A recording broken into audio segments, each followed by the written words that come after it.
ಕೊಲೆಯಿಂದ ಬಚಾವಾಗೋದಕ್ಕೆ ದರ್ಶನ್ 70 ಲಕ್ಷ ರೂಪಾಯಿ ಹಣವನ್ನ ಬಳಸಿದ್ರು ಅಂತ ರಿಮ್ಯಾಂಡ್ ಅಪ್ಲಿಕೇಶನ್ ನಲ್ಲಿ ಮಾಹಿತಿ ಸಿಕ್ಕಿದೆ.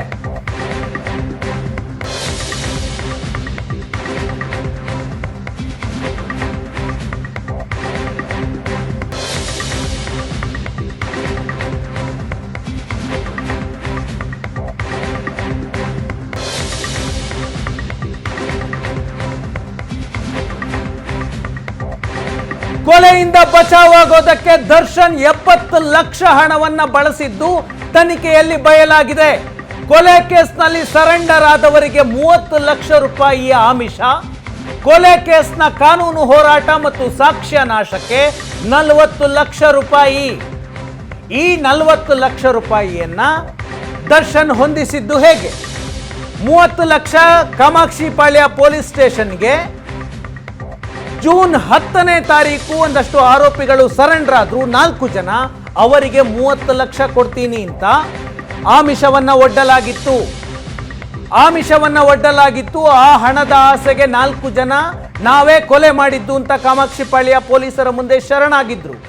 ಆ ಆರೋಪಿಗಳನ್ನ ಫರ್ದರ್ ವಿಚಾರಣೆ ಮಾಡಿದಾಗ ದರ್ಶನ್ ಹೆಸರು, ಪವಿತ್ರ ಗೌಡ ಹೆಸರು, ಎಲ್ಲ ಹೆಸರು ಬಯಲಿಗೆ ಬಂದಿತ್ತು.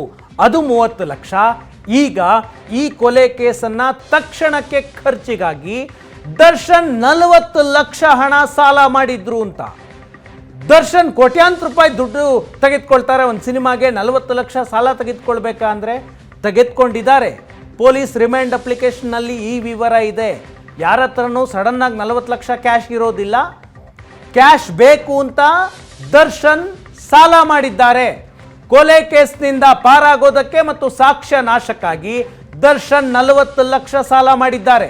ಯಾರಿಂದ? ಸ್ನೇಹಿತ ಮೋಹನ್ ರಾಜ್ ಎಂಬಾತನಿಂದ 40 ಲಕ್ಷ ರೂಪಾಯಿ ತುರ್ತು ಸಾಲವನ್ನ ಪಡೆದುಕೊಂಡಿದ್ದಾರೆ. 40 ಲಕ್ಷ ರೂಗಳ ಪೈಕಿ ದರ್ಶನ್ ಮನೆಯ ಬೆಡ್ರೂಮ್ನಿಂದ 37 ಲಕ್ಷ ರೂಪಾಯಿಯನ್ನ ಪೊಲೀಸರು ಈಗಾಗಲೇ ಜಪ್ತಿ ಮಾಡಿಕೊಂಡಿದ್ದಾರೆ. ಜೂನ್ 19ನೇ ತಾರೀಕು ದರ್ಶನ್ ಮನೆಯನ್ನ ಶೋಧನೆ ಮಾಡಿದಾಗ ಹಣ ಇರೋದು ಪತ್ತೆಯಾಗಿದೆ. ತಕ್ಷಣ ಹಣವನ್ನ ಪೊಲೀಸರು ಸೀಸ್ ಮಾಡಿಕೊಂಡಿದ್ದಾರೆ. ನಿನ್ನ ಮನೆಯ ಬೆಡ್ರೂಮ್ನಲ್ಲಿ 37 ಲಕ್ಷ ಹಣ ಸಿಕ್ಕಿದೆ. ಈ ಹಣದ ಮೂಲ ಏನು ಅಂತ ದರ್ಶನ್ ಅನ್ನ ಪೊಲೀಸರು ವಿಚಾರಣೆ ಮಾಡಿದಾಗ ಮೋಹನ್ ರಾಜ್ ಅನ್ನುವ ಹೆಸರು ಬಂದಿದೆ. ಈ ಕೇಸ್ನಲ್ಲಿ ಮೊದಲ ಬಾರಿಗೆ ಮೋಹನ್ ರಾಜ್ ಅನ್ನುವ ಹೆಸರು ಕೇಳಿ ಬರ್ತಾ ಇದೆ. ಮೋಹನ್ ರಾಜ್ ದರ್ಶನ್ನ ಸ್ನೇಹಿತ. ದರ್ಶನ್ನೇ ಒಪ್ಕೊಳ್ತಾರೆ ಮೋಹನ್ ರಾಜ್ರಿಂದ ಸಾಲ ತೆಗೆದುಕೊಂಡಿದ್ದೀನಿ ಅಂತ. ಪೊಲೀಸರು ತಕ್ಷಣ ಮೋಹನ್ ರಾಜ್ಗೆ ನೋಟಿಸ್ ಕೊಟ್ಟು ವಿಚಾರಣೆಯನ್ನ ನಡೆಸ್ತಾರೆ. ಪೊಲೀಸರ ಮುಂದೆ ದರ್ಶನ್ಗೆ ನಾನು 40 ಲಕ್ಷ ರೂಪಾಯಿ ಸಾಲ ಕೊಟ್ಟಿರೋದಾಗಿ ಮೋಹನ್ ರಾಜ್ ಹೇಳಿಕೆಯನ್ನ ಕೊಟ್ಟಿದ್ದಾರೆ. ಆ ಹೇಳಿಕೆಯನ್ನ ಪೊಲೀಸರು ದಾಖಲಿಸಿಕೊಂಡಿದ್ದಾರೆ. ಕೊಲೆ ಕೇಸ್ನಲ್ಲಿ ಬಚಾವಾಗೋದಕ್ಕೆ ದರ್ಶನ್ 40 ಲಕ್ಷ ಸಾಲ ಮಾಡಿದ್ದು ಖಚಿತ ಆಗಿದೆ ಪೊಲೀಸರ ತನಿಖೆಯಲ್ಲಿ. ಒಂದು ಸ್ಟೇಟ್ಮೆಂಟ್ ಕೂಡ ಕೊಟ್ಟಿದ್ದಾರೆ ದರ್ಶನ್ ಪೊಲೀಸರ ಮುಂದೆ. ಬಚಾವಾಗೋದಕ್ಕೆ ಈ ಕೇಸ್, ಕೊಲೆ ಕೇಸ್ನಲ್ಲಿ ಮುಂದಿನ ದಿನಗಳಲ್ಲಿ ಸಂಕಷ್ಟ ಬರುವ ಸೂಚನೆ ಇತ್ತು ನನಗೆ. ಹಾಗಾಗಿ ಕೊಲೆ ಕೇಸ್ನಲ್ಲಿ ಬೇರೆಯವರನ್ನ ಸರೆಂಡರ್ ಮಾಡಿಸೋದಕ್ಕೆ ಹಣದ ಅಗತ್ಯ ಇತ್ತು. ತಕ್ಷಣಕ್ಕೆ ಕೊಲೆ ಸಾಕ್ಷ್ಯಗಳನ್ನು ನಾಶ ಮಾಡೋದಕ್ಕೆ ಹಣದ ಅವಶ್ಯಕತೆ ಇತ್ತು. ಹಾಗಾಗಿ ಸ್ನೇಹಿತ ಮೋಹನ್ ರಾಜ್ನಿಂದ 40 ಲಕ್ಷ ರೂಪಾಯಿ ಪಡೆದು ನಾನು ಮನೆಯಲ್ಲಿಟ್ಟಿದ್ದೆ ಅಂತ ಪೊಲೀಸ್ ವಿಚಾರಣೆಯ ಸಂದರ್ಭದಲ್ಲಿ ದರ್ಶನ್ ಈ ಹೇಳಿಕೆಯನ್ನ ಕೊಟ್ಟಿದ್ದಾರೆ. ದರ್ಶನ್ ಪೊಲೀಸರ ಮುಂದೆ ಕೊಟ್ಟಿರುವಂತಹ ಈ ಹೇಳಿಕೆಯನ್ನ ಕೋರ್ಟ್ನಲ್ಲಿ ಬದಲಾಯಿಸುವುದಕ್ಕೆ ಸ್ವಾತಂತ್ರ್ಯ ಇದೆ. ನಾನು ಹೇಳೇ ಇಲ್ಲ ಅಂತ ಹೇಳ್ಬೋದು. ಆದರೆ 164 ಹೇಳಿಕೆ, ಸಾಕ್ಷಿಗಳು ಮತ್ತು ಐ ವಿಟ್ನೆಸ್ಗಳು ಕೊಡುವಂತಹ 164 ಹೇಳಿಕೆ ಬದಲಿಸೋದಕ್ಕೆ ಸಾಧ್ಯ ಇಲ್ಲ. ಬದಲಿಸಿದ್ರೂ ಕೂಡ ಕೋರ್ಟ್ ಆ ಹೇಳಿಕೆಗಳನ್ನು ಮಾನ್ಯ ಮಾಡೋದಿಲ್ಲ. ಈ ವಿಷಯಕ್ಕೆ ಸಂಬಂಧಪಟ್ಟಂತೆ ವಿಜಯಲಕ್ಷ್ಮಿ ಪೊಲೀಸರಿಗೆ, ಪೊಲೀಸ್ ಸ್ಟೇಷನ್ಗೆ ಬಂದು 3 ಲಕ್ಷ ದುಡ್ಡನ್ನು ವಾಪಸ್ ತಂದು ಕೊಟ್ಟಿದ್ದಾರೆ. 40 ಲಕ್ಷ ಮೋಹನ್ ರಾಜ್ನಿಂದ ದರ್ಶನ್ ಸಾಲ ಪಡೆದಿದ್ದು, ಅದರಲ್ಲಿ 37 ಲಕ್ಷ ರೂಪಾಯಿಯನ್ನ ದರ್ಶನ್ ಮನೆಯಿಂದ ಪೊಲೀಸರು ಸೀಸ್ ಮಾಡಿಕೊಂಡಿದ್ದಾರೆ.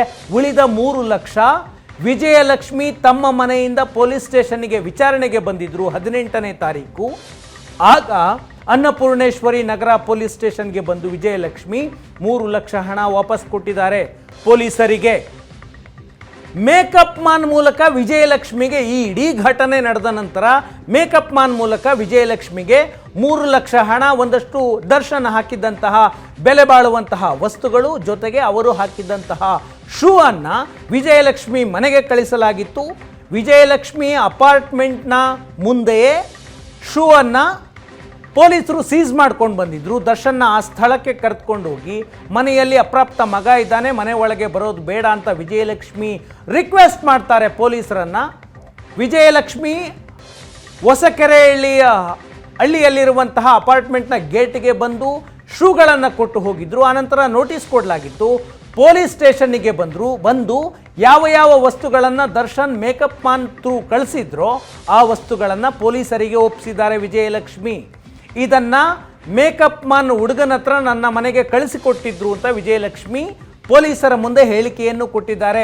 5.5 ಗಂಟೆಗಳ ಕಾಲ ಅನ್ನಪೂರ್ಣೇಶ್ವರಿ ನಗರ ಪೊಲೀಸ್ ಸ್ಟೇಷನ್ನಲ್ಲಿ ವಿಜಯಲಕ್ಷ್ಮಿಯವರ ವಿಚಾರಣೆ ಮಾಡಲಾಗಿತ್ತು. ಈ ಸಂದರ್ಭದಲ್ಲಿ 3 ಲಕ್ಷ ರೂಪಾಯಿ ಹಣವನ್ನು ಕೊಟ್ಟಿದ್ದಾರೆ. ಆ ಹಣವನ್ನು ಕೂಡ ಪೊಲೀಸರು ಸೀಸ್ ಮಾಡಿಕೊಂಡಿದ್ದಾರೆ. ಒಟ್ಟಾರೆ 40 ಲಕ್ಷ ಹಣ. ಮೊದಲಿಗೆ ಬಳಸಿದಂತಹ 30 ಲಕ್ಷ ಅದು ಕೂಡ ಆರೋಪಿಯೊಬ್ಬನ ಮನೆಯಿಂದ ಸೀಸ್ ಮಾಡಲಾಯಿತು. ಈಗ 40 ಲಕ್ಷ ಹಣವನ್ನು ಸೀಸ್ ಮಾಡಲಾಗಿದೆ. ಒಟ್ಟಾರೆ 70 ಲಕ್ಷದಷ್ಟು ಹಣವನ್ನು ಈ ಕೊಲೆಯಿಂದ ದರ್ಶನ್ ಬಚಾವಾಗೋದಕ್ಕೆ ಬಳಸಿದ್ರು ಅನ್ನುವಂತಹ ಮಾಹಿತಿ ಸಿಗ್ತಾ ಇದೆ. ಪೊಲೀಸರು ಈ ಎಲ್ಲ ಮಾಹಿತಿಯನ್ನು ಕೂಡ ರಿಮ್ಯಾಂಡ್ ಅಪ್ಲಿಕೇಶನ್ನಲ್ಲಿ 12 ಪುಟಗಳ ರಿಮ್ಯಾಂಡ್ ಅಪ್ಲಿಕೇಶನನ್ನು ನಿನ್ನೆ ಪೊಲೀಸರು ಕೋರ್ಟ್ಗೆ ಕೊಟ್ಟಿದ್ದಾರೆ ಮತ್ತು ಡಿಫೆನ್ಸ್ ಅಡ್ವೊಕೇಟ್ಗಳಿಗೂ ಕೊಟ್ಟಿದ್ದಾರೆ. ಅದರಲ್ಲಿ ವಿವರವಾಗಿದೆ. ದರ್ಶನ್ ಪತ್ನಿ ವಿಜಯಲಕ್ಷ್ಮಿ ಮಾಧ್ಯಮಗಳ ವಿರುದ್ಧ ಒಂದು ತಡೆಯಾಜ್ಞೆ ತಂದಿದ್ದಾರೆ. ಈ ಕೇಸ್ನಲ್ಲಿ ಸುಳ್ಳು ಮಾಹಿತಿಗಳು ಪ್ರಸಾರ ಆಗಬಾರ್ದು ಅಂತ.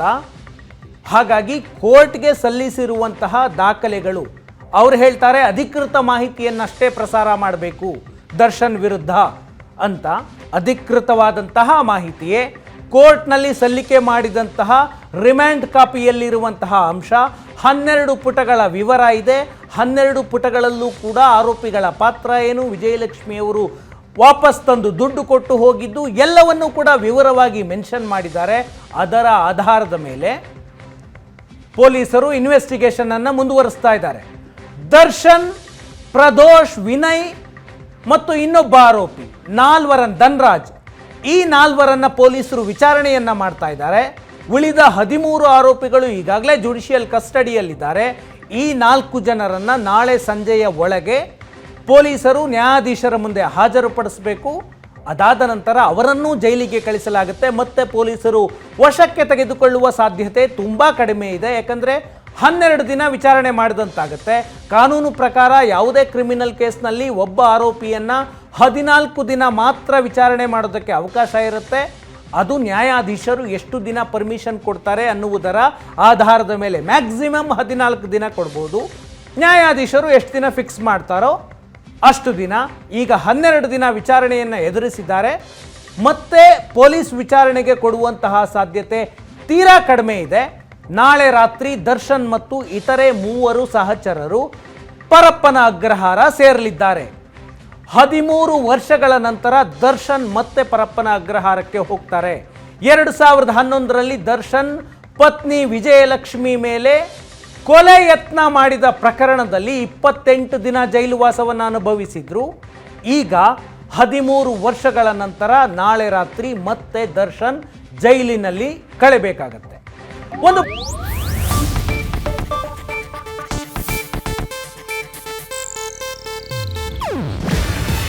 ಇದು ಏಷ್ಯಾನೆಟ್ ನ್ಯೂಸ್ ನೆಟ್ವರ್ಕ್ ಪ್ರಸ್ತುತಿ. ನೀವು ನೋಡ್ತಿದ್ದೀರಾ ಏಷ್ಯಾನೆಟ್ ಸುವರ್ಣ ನ್ಯೂಸ್.